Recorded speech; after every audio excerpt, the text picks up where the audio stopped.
Calon Bupati Petahana Kabupaten Luwu Utara Indah Putri Indriani mengikuti uji kelayakan dan kepatutan oleh Dewan Pimpinan Daerah (DPD) Partai Demokrat Sulawesi Selatan di Claro Hotel, Jalan AP Petarani, Makassar, Selasa, tanggal 9 Juni tahun 2020.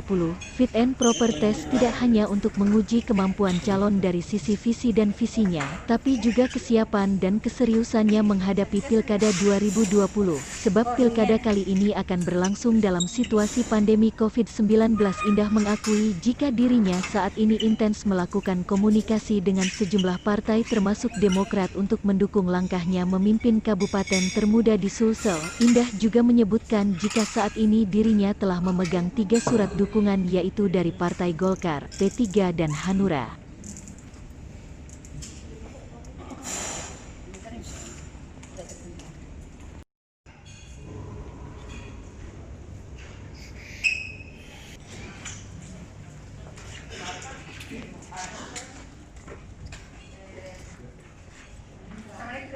Warahmatullah.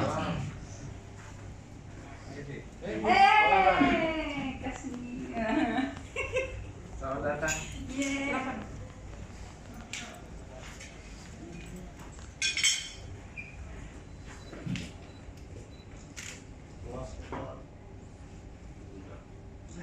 Ambil gambar dulu, terus setelah. Ya, setelah.